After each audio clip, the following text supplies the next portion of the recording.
Hi, beautiful people. Happy weekend and welcome another time on Toby Talks with your favorite girl, Toby Light. Okay, so over the months we've been on the topic consecration, and yeah, last week we were talking about the stewardship consecration, and in the stewardship consecration we were talking about where your mind, thought, and your thought process, where it is the state where God has to check what you will do with whatever it is he gives to you, right? And then today we'll be looking at the priestly consecration. I said this is where your life is sentenced to pleasing God and serving God alone. It is now a point, it is a level of consecration where you separate yourself. It is like if you don't serve God, you will not be okay. It's just like food. At this point, this level of consecration is not like a food that if you don't eat, you won't live. It will not be like if you don't serve God, if you do not consecrate yourself, if you do not separate yourself, if you do not do the things that pleases Him, then nothing seems interesting to you. The only thing that will be interesting to you is to see that His will is done and to see that you meet out whatever standards that He has for you fulfilling your destiny. Yeah, and then I said, it's just like when the Bible said, separate me, Paul and Barnabas, for a specific assignment. So is that point of separation, although they were also disciples, but he requested for a special separation.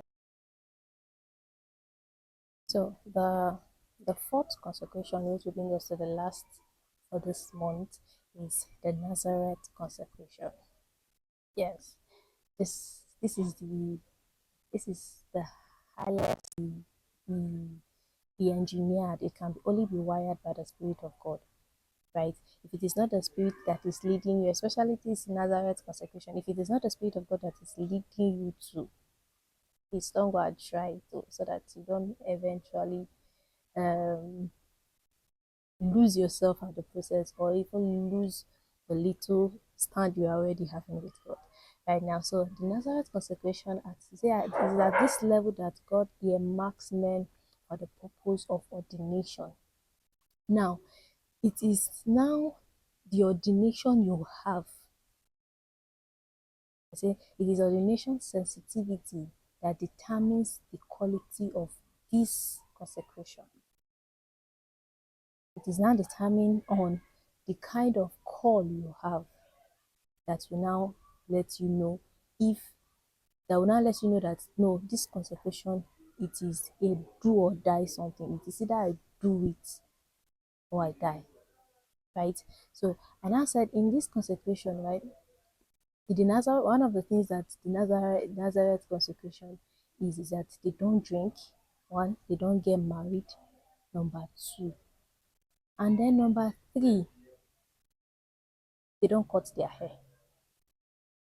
See these three things. If you see people that is displaying either of these three things, if it is not that the person just want to do it for eye service or whatsoever, but if you see any person that said, okay, this person's at this level, they have gone beyond separating themselves. This is now what they live for. This is now what they live for. It's either they live for it or they die. These persons don't see it as a big deal again. These persons don't see it as I'm doing it because I'm doing it for God. They have now come to that level where they are doing it because they know this is what my calling is and this is what it requires. So it is their calling that requires the kind of consecration they will go for. It's either they are not getting married or they don't drink, regardless. There are some persons that don't drink normally because it is against the Bible or against the scriptures. But these ones, their own is more than that. It's just more than they don't just want to drink, right? And then now I said the Nazareth people, they are people that are sold out. They are sold out. They no longer belong to themselves. Everything they have and everything they live for is for God. Right? So I say the consecrations are sponsored by the Spirit of God, because if the Spirit inspires it, the Spirit of God will definitely sustain it. So I hope you understand what consecration means now, right? So consecration is that ability to be able to separate yourself for God in your thoughts, in the things. And that will be all for this month. And until next week that we'll meet, or next month that we'll meet again. Happy New Month in advance. And if you haven't subscribed to my YouTube channel, please do subscribe at Toby Talks. You will see me there. Please subscribe so that whenever we drop messages, you'll be able to be the first person to get the notification for it. And if you haven't followed me on Instagram, on Facebook, on TikTok, please kindly do that. I'm still your favorite girl, Toby Light. Bye bye.